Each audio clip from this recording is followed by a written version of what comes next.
And now, it's another exciting episode of The Horror Guys. Yay! Episode number 383. Ooh, pushing 400 episodes. That's a lot of movies.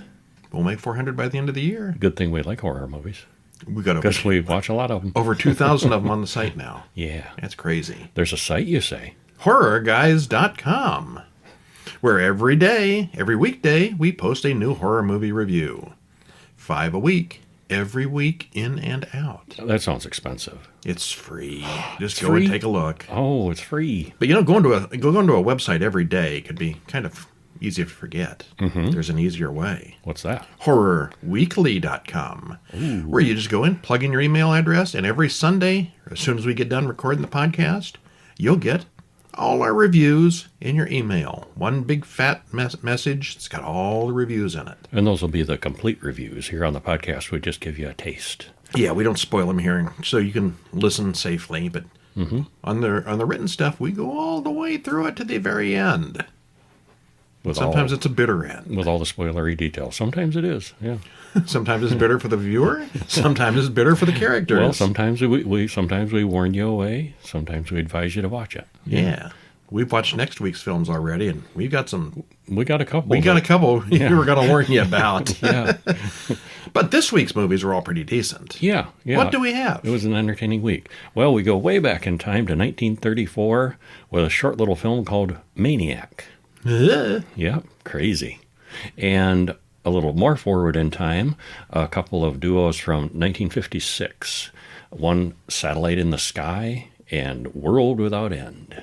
Ooh. Those are heavy on science fiction, but yeah.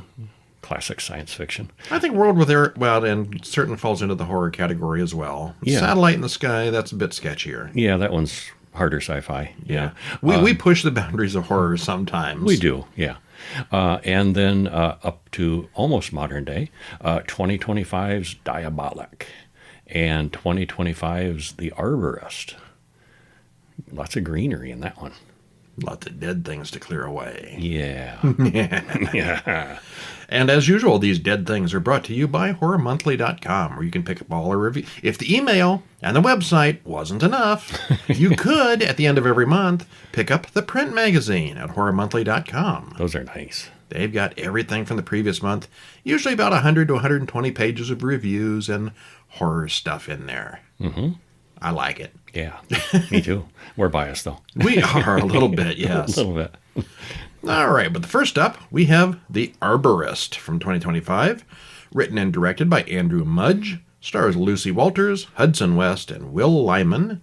Hour and 40 minutes. Trailer in the show notes. And it's really just about only the three of them, pretty much. Pretty much, yeah. Uh-huh. Spoiler-free, what happens? Well, an arborist in mourning and her somewhat surly son land a wood-trimming gig, hired by a recluse, living in a big mansion on a big land. But there's something haunting going along with them, with loads of grief and guilt, and it's not just a simple job. It's beautifully filmed. I mean, this was a really pretty movie to see. Got a strong cast, just a few main characters, but the problem is, didn't really connect with either of us. It's like watching trees grow. Kinda, yeah, yeah. You know, left me with a hollow feeling. It was all right. Wasn't satisfying. It wasn't bad. I mean, everything about it is good. They're good. Just a little bit. Yeah. All right. Well, a couple of the opening scenes, we hear a woman shushing a baby as a large ball of woven vines rolls into the room, and credits roll. And I was immediately reminded of Daddy's Head. Remember that one? Yeah, I do. Yeah. Ellie gets up in the morning and runs the breast pump. She goes looking for her son Wyatt, but then finds something very wrong with the baby. Uh-oh. 1 year later, Ellie and Wyatt drive to a large estate where they have been promised work. There's no baby. She's still grieving over the death of the baby, and she meets Mr. Randolph, the owner of the house, and he mostly just wants her to cut firewood. He's hired her to cut down, acres and acres of trees by herself, but he really doesn't care if she does it or not. That's the feeling you get. Yeah. But it's a huge job. It's a way too big of a job for just her and her son. Yes. Yeah. But they take it because they need the money. Yeah. Meanwhile, Wyatt finds a mysterious ball of woven vines near the truck that scares him enough that he hides from it. They move into the little gardener's cottage. Wyatt asks about the old man living all alone in the huge mansion. He gripes about her drinking, then plays videos of the baby, which annoys her. In the morning, the two get to work. They find what looks like an old amphitheater in the woods, and then argue about how to use a chainsaw. Okay, he's not much of a professional. Not yet, no. As Ellie works, Wyatt goes canoeing. See, professional. And sees something not quite human on the bank. Ellie then finds him passed out on the bank and has flashbacks to the baby. Old man Randolph brings Wyatt a fishing pole to use, and Ellie asks him why hire an arborist when anyone with a chainsaw could do the work. Why those particularly healthy trees? And that is a good question. Probably should stop there. Yeah, because he's having her cut down a suspicious number of trees that doesn't look like anything's wrong with them. Yeah. Yeah. And there's the suspicious things build. It gets interesting. Just from the opening credits, I had it pegged that this one, the vine ball, the ball of vines was guilt. Yeah, that's the impression The real I monster got. was the guilt we made along the way. Yeah, there's a lot of that. Also, But there is more to it than that. yeah, from the way it was filmed, it seemed likely the baby's killer was in the closet. And I just assumed it was Wyatt hiding in there. You know, he killed the baby or did something and then hid in the closet from guilt because he didn't want to get caught. But turns out, that's not the way it was going at all, which was good. It would have been too easy. Okay, well, it's not completely the way it turned out. It's really long, and a lot of it doesn't make sense to me. Kevin's making faces like I've misinterpreted something. Yeah. Okay, maybe it was exactly what I thought. It's complicated. It's complicated. Mm-hmm. What do you got to add? Well, the paycheck that Mr. Randolph gives him is only $3,500, and that's an absurd amount of work for two people for that amount. But at one point, we paused it, and you exclaimed, "It's got another half hour to go." And that's not a good sign when that happens when we're watching a movie. No. Yeah. Yeah. Like watching grass grow or trees grow. Yeah. Guilt and grief can be monsters of their own. Yeah. Lame. Yeah. But the like we said, the technical aspects and the cast and the location are excellent, but a little on the dull side. Yeah. 2025's Diabolic. Little less dull. That was interesting. Director Daniel J. Phillips, written by Mike Harding, Tisha Madsen, and Daniel J. Phillips. Stars John Kim, Elizabeth Cullen, and Mia Chalice. Hour and 35 minutes. There is a trailer in the show notes. Spoiler free, what happens in this one? A woman goes back to her childhood area in the hopes of finding answers to problems she's having now and what's happened in her forgotten youth. You know, when you forget in your childhood, never go home. It never works out well. Very seldom. What she finds is religious extremism, a mystery, and some witchery. It builds slowly but pretty effectively, with a good cast, great cinematography, and excellent special effects. We both dug it. Yeah, we did. I like this one especially. Yeah. Of the two new ones, this is my favorite of the week. Oh yeah, Yeah, easily. I'm gonna go with that. What happens? I'm gonna go with my favorite of the week for. Well, there's only the two new ones. Well, no, I mean for all five. Okay, the other three get judged differently because they're like 100 years old. Yeah. Well, we get an on-screen summary of the FLDS, which is the what is that? Latter-day Saints. What's the F stand for? I think fundamentalist. I'm not sure. Fundamentalist Latter-day I know. Saints. I went through the first 15 minutes of the movie saying that's not what Mormons believe. This is apparently the radical side of things. It's a step beyond Mormonism, and it focuses on the culty bits. Yes. Yeah. Well, we then cut to what looks like a very strange baptism as credits roll. It's 2015, and the group is doing baptisms for the dead. The final name is called, and a demon possesses the baptized girl. That didn't go like they planned. You're supposed to. It's supposed to be drive a the blessing demons out. and a good thing. Yeah, you're not supposed to summon demons during this. Well, 10 years later, this was Elise was the girl being baptized. I don't think we knew that at the time. We didn't know that at the time, but Elise and Adam talk about her paintings. And later in the garden, she digs up a dead animal skeleton. When Adam gets home, he finds out that she's dug holes over the entire yard and doesn't remember why. Almost as if she was possessed. And she's blacked out pretty much her childhood and teenhood and what happened in the the religious sect where she was living. Well, she brings the incident to the attention of her therapist, and also she killed the neighbor's little dog and feels bad about that. Oops. Yeah. The episodes, they're getting longer and more violent, and she doesn't remember them after. And he brings up the possibility of an institution. It's just about coming to that. But he knows that this is a not uncommon trait of people who exited from the FLDS. He wants her to confront the healers from the church and face them. Go back home and confront this stuff and deal with it. So Adam and Elise decide to go see the healers, and they take Gwen along with them. She'll chaperone as they take some kind of weird drug to open up their minds. Okay, so are they confronting the elders, or are they going to go there and get high and have an out-of-body experience? Good question. Sounds like both. Yeah. Well, Hiram talks to his overbearing mother about their new patient, Elise. He knew her in her younger days, and he wants to help her. But she insists her kind will find no help here. She's pretty strict. We should probably stop there. Yeah. They do show up, and stuff happens. Oh, yeah, it does. Yeah. Hiram and his mother and other members of the sect are there, and they all, they all get together and stuff happens for sure. Yeah.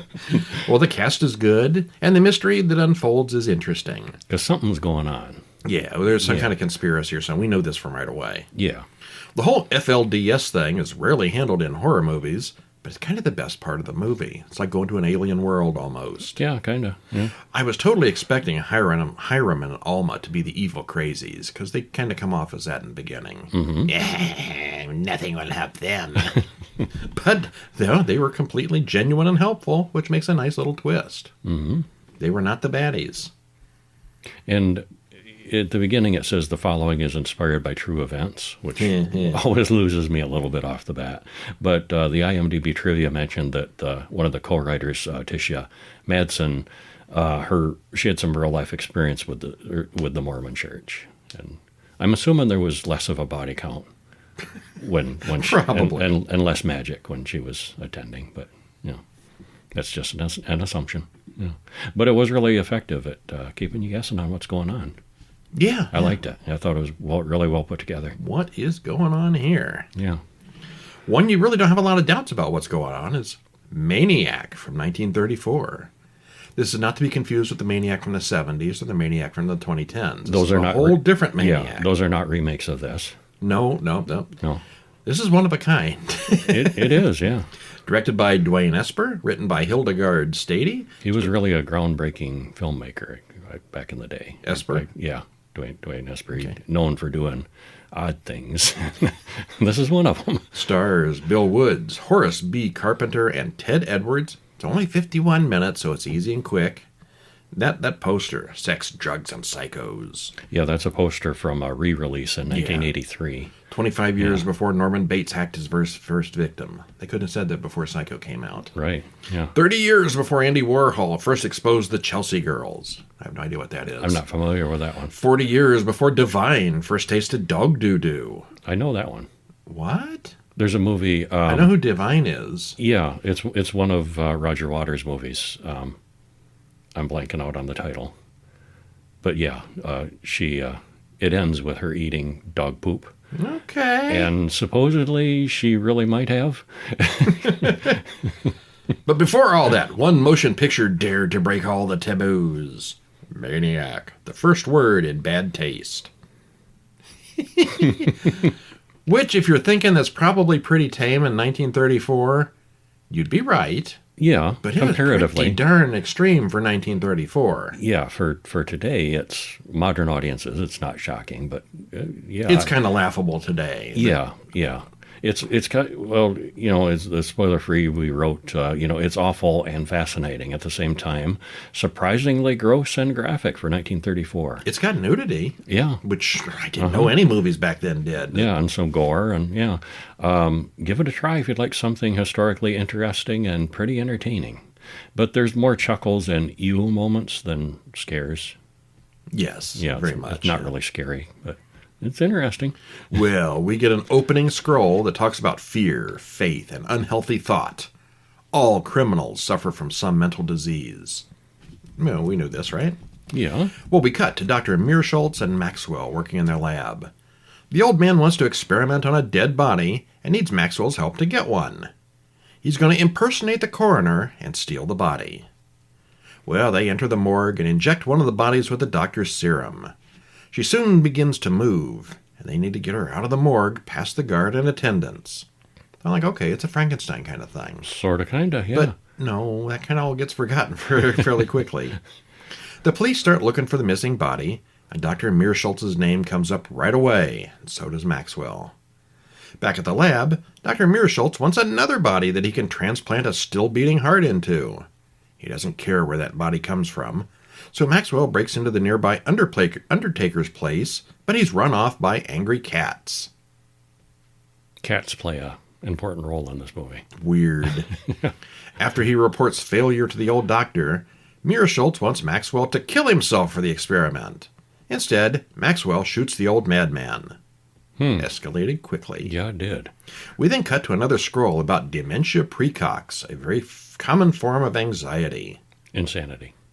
Insanity, yes. Yeah. Maxwell then gives himself a speech about the spark of life as he hallucinates the devil. Oh, you might say he's just become a maniac. Mm-hmm. One of the doctor's patients shows up, and Maxwell makes himself look like Dr. Meerschultz using his makeup and acting skills. Used to be an actor. Yep, cuts his hair, whitens it, and makes Well, himself she's in the up. waiting room. Now you know what the doctor does when you're waiting all that time. Yep. He then treats Mr. Buckley and gives him a shot of super adrenaline by mistake.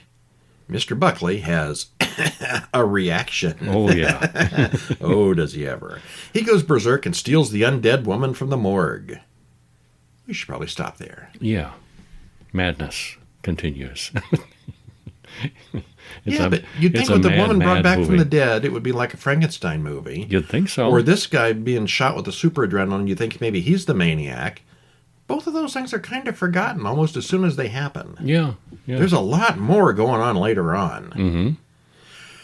Well, the movie poster promised sex, drugs, and psychos, and we do in fact get all those. It's all pretty ridiculous, but then again it was 1934, so it's pretty over the top and extreme for the time.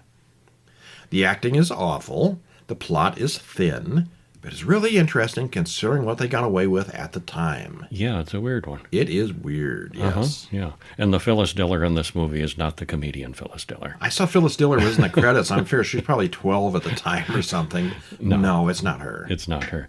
Pink Flamingos was that Divine movie, the John Waters movie, where at the end she's... I don't think I've ever seen Divine in a movie. Oh, okay. I saw Polyester and Hairspray. I've not seen Pink Flamingos, but I'm told that the ending scene is the character eating dog poop. Okay. Yeah, I don't know why exactly. Another one we watched, we don't know why, is Satellite in the Sky from 1956. Actually, I do. It was a double feature DVD. So we thought, why not watch them both? Directed by Paul Dixon, written by John Mather, J.T. McIntosh, and Edith Dell. Stars Kieran Moore, Lois Maxwell, and Don Wolfett. Hour and 25 minutes. Trailer in the show notes. I had never seen either of these, the Satellite in the Sky or World Without End. So it was fun seeing these. I don't think I have. Maybe World Without End way, way, way back in the day, but not Satellite in the Sky. Mm-hmm. So, yeah, both of these have clips, trailers as usual, but wouldn't surprise me if you didn't search for them on YouTube because you couldn't find the full movie. Yeah. They're both pretty... They're old enough. Yeah. Yeah. Spoiler free, what happens? Well, the British, in their first science fiction movie in color, they launched the world's first orbital vehicle, along with a big experimental bomb, and the mission doesn't go smoothly. It was interesting because it's sort of an alternate timeline of 1956. They blend in real technology and planes and stuff that they had at the time with the science fiction. Well, by 1956, no one had even been in space. Not even Sputnik yet. Yeah. So the science is way more advanced than they had at the time. This one is a little draggy in places, but it was still interesting and pretty low-key, at least entertaining. Not on par with the other classics of the era, I didn't think. Now, this seemed much more realistic than a lot of the other kind of 50s sci-fi movies. Yeah. You get the feeling this kind of thing could happen. Sort of an Apollo 13 kind of thing. Yeah. They go up and something goes wrong. Way before Apollo 13. But it goes reasonably wrong. It's not like an alien invasion or anything. Yeah. Well, we're told that apparently Nostradamus predicted spaceflight as the credits roll. Okay. Okay, we needed to know that. Yeah. That's certainly relevant to the rest of this. Sure is. Yeah. We cut to modern, in quotes, jet fighters zooming around in the sky as one of them lands and Commander Michael Hayden gets out. There's a press thing afterwards to talk about Project Stardust, which is going to escape the Earth's gravity for the first time, fly to a height of about 1,000 miles, where there probably isn't any gravity to stop it.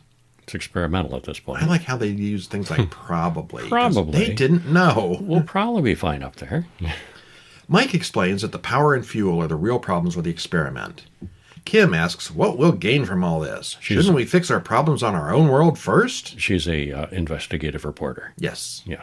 She's Lois Lane, but she's really Miss Moneypenny. Mhm. Yeah. Well, see, I think that this is in the James Bond universe. Before Miss Moneypenny, she took on a pseudonym of Miss Moneypenny. And before she worked for the Secret Service, she was a reporter. Okay, she made it into space long before Moonraker then. Absolutely. Well, she's very negative about the whole thing. There's a test flight this afternoon. Professor Merity hints that there's a more secret aspect to the mission, the bomb. Mm-hmm. If the test is successful, so Project Starlight can proceed tomorrow. And this is like a bomb that is way more powerful than atomic or hydrogen bomb. This is a sci-fi bomb. And I love the optimism. People will, the entire world will see this demonstration of the bomb, and they'll all say, "Oh, we can't have war anymore. There's no point in war." That's the way it works. I love that it? optimism. Yeah. Yeah. After the flight, Mike and Kim argue some more about the value of spaceflight. He gives her a tour of the facilities on the air base. She also sees the rocket ship that Mike will be flying in the morning. She thinks it looks evil. It looks like, a rocket ship, It's just a Flash rocket. Gordon-y kind of thing. Yeah. Larry, one of the scientists, is having trouble with his wife Barbara, and trouble with his money, and they argue about the rocket. He promises to take her out, but then he gets called back in for more rocket work. And then she goes to the party without him. Yeah, I figured he was going to be blackmailed or something. No, he's just got marriage troubles. That didn't go anywhere. Yeah. That night, Kim sneaks back into the airbase, and apparently there's no security whatsoever. Yeah, that was pretty absurd. She just walks through and walks in and Stows away in this. ends up on the rocket. Yeah. Hides in a closet. So the professor then explains that the flight tomorrow will carry the very first tritanium bomb to test. That's really the whole point of the flight. Yeah, it's so big that they don't dare test it on Earth. It'll wipe out the entire Earth if they did, yeah. Well, not that bad, but it would, do major damage. Yeah, Mike had no idea there was a bomb involved. He thought he was just being a pilot. But the bomb is too powerful to explode on Earth, but it'll just dissipate in space. And like you said, everybody will see it and we'll have peace forever. Yep. Mike and Larry are told about this, but they're not happy about it. But it's their job. Yeah. And there's some more relationship drama. Mm-hmm. And then there's a launch, and things go badly. Yeah, and they've got to stow away. And, things don't go smoothly. But in the end, I bet things will work out. World peace, I'm sure. Oh, yeah. Yeah. Well, there's lots of shots of jet planes flying, landing, and taxiing around. All this stuff was kind of new in the 50s, and it was interesting to audiences of the time, I guess. Me, I've seen planes. Surprisingly, it doesn't feel like stock footage, which was pretty common for this kind of film. Mm-hmm. Yeah, a lot of times you'll see military stock footage and stuff spliced in, and sometimes it's black and white or a little grainy, doesn't look right. It doesn't blend right with the rest of the movie. This may or may not have been stock footage, but it seemed to fit right in. Yeah, it did. It was also Britain's first color sci-fi film. Mm-hmm. The sets are good, the acting is fine, and special effects are decent enough for the 50s. There are both pro and anti-science and pro and anti-war opinions given. Overall, there's a lot of talk. This is a very philosophical kind of film. Mm-hmm. On the unfortunate side, it's also kind of a little dull. I wasn't bored, but it did drag. The pacing isn't continuously lively. Like you said, there's a lot of yakky yak. Needed more Daleks. Yeah.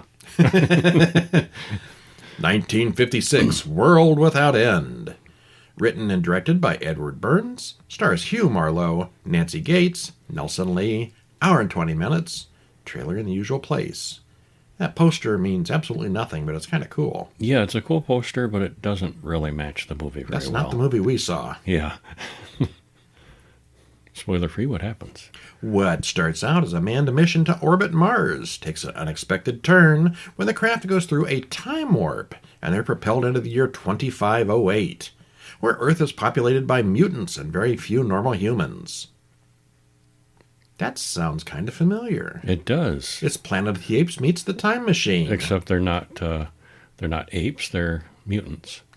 Well, it's really science fiction. Not too much horror here, unless you count the mutants. Mm-hmm. For such a short film, they fit a lot into it as far as storytelling goes. Yeah, a lot got crammed into this. The effects and so forth are very dated, of course, but it was fun and entertaining. Yeah. Of the three oldies, this is my favorite. Yeah, me too. Yeah. Well, giving you a little taste, we open on an atomic explosion, and credits roll. XRM, the rocket ship, has lost contact, and the men at the Pentagon are concerned. Henry Jaffe's last report was cut off in mid-transmission. But we see that him and the other men on their rocket ship, they have lost contact as well. They're fine, though. But they're fine, yeah. Just a transmission problem. Well, John, the captain, wishes they could land on Mars, but that's not the mission. It's just an orbiting. Well, they've done that, and they set course to return to Earth, and we see that the ship starts accelerating, and they're sucked off the scales. Sucked in, yeah, they need a bigger scale. John, Henry, Doc, and Herb all sit up and watch Mars fade into the background. And boom, suddenly there's an explosion, and they're moving even faster, and things get crazy, and then everybody passes out. And when they wake up, they've already landed. That was convenient. Yeah, except this is not Mars, and the gravity seems normal, and the air seems normal. So they go outside. Radiation level is 3 times what the Earth's should be, and they're thinking they were at a crazy speed, so they could be anywhere. Hank has a family back home, and he's kind of whiny about wanting to get back to them. Well, they find a cave, and there's giant spiders inside. Good thing they brought pistols, guns. They were planning to orbit Mars. What did they need pistols for? Not sure. They brought along a lot of ammo, too. They're surprised, but there's a fight. No one gets hurt. They move on and camp for the night, and we see that they're being watched by what appears to be mutant cavemen. The one-eyed cyclopean cavemen attack in the night, but the pistols again come in handy. And then they come to a graveyard with tombstones in English. What? Yeah, and some of the dates end with 2188, so they know this is Earth of the future. Doc says if you go fast enough, time slows down, so they seem to have proven that to be true. And an atomic war in 2188 would account for the radiation levels. And those one-eyed monsters must be what's left of humanity. And what other monsters are there? They've already found giant spiders. Well, the cavemen attack in larger numbers this time, and the 4 men hide in a different cave, and in the back of the cave is a super hard metal door. That's not rock, and it opens to a clean-looking hallway. This is where the Daleks are, right? No. Well, the group is taken to a council of humans, normal-looking humans, led by a guy named Timmick. The people there... Timmick.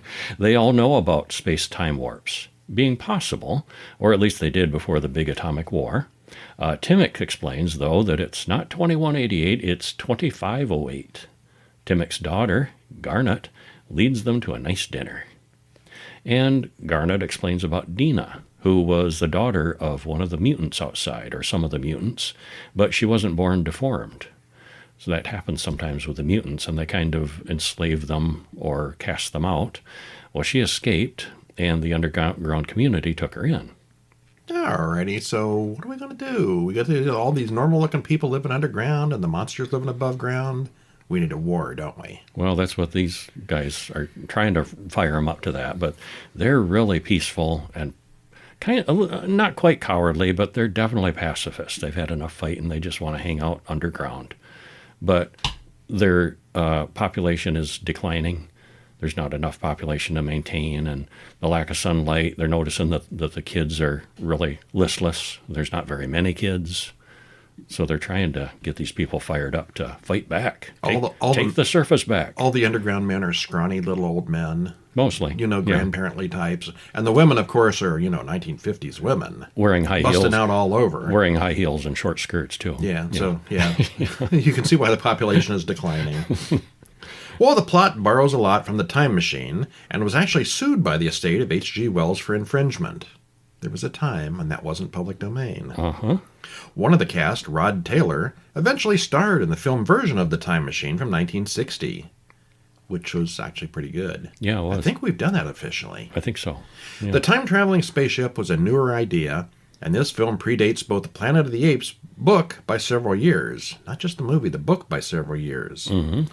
There was also an obvious visual reference for Star Trek, which was several years off. Some of the sets, some of the costumes would have fit right in there with Star Trek. Maybe were even reused for Star Trek. I don't know. Yeah, you could picture Captain Kirk coming to a planet that had these underground people. And romancing, it wouldn't take much romancing one of the women. And you could totally see this. Now, there's not much horror here besides oversized spiders and one-eyed mutants. But overall, it was pretty good. Yeah. It's no Planet of the Apes, but the concept is kind of the same. It was good. Yeah. What is Planet of the Apes other than Planet of the Apes? Mm-hmm. Yeah. All right, well, that is it for this week. Believe it or not, next week we'll be back with, amazingly enough, more movies. More Yay. movies, yes. Let's see, what do we got here? Oh. Well, I know that Muck was one of them. Oh, my God, Muck was one of them. We watched that, a 2015 movie called Muck. Oh. We mucked through it. We should have told that one to muck off. As you can tell from our hints, we didn't care much for that one, but we'll tell you about it next week. Oh, yeah, we will. You want to hear one of our tirade rants? Next week, you got to tune in for that. And we watched an indie that was pretty good. Yeah. And we watched some new ones. We got Dolly, Ready or Not 2, The Bride, and The Yeti. Mm-hmm. We're not going to fit all those in next week. We watched too many movies. Oh, darn. Yeah. We'll get them in eventually. Yep, that's it for this week, though. I'm Brian. And I'm Kevin. We'll see you next week. See ya.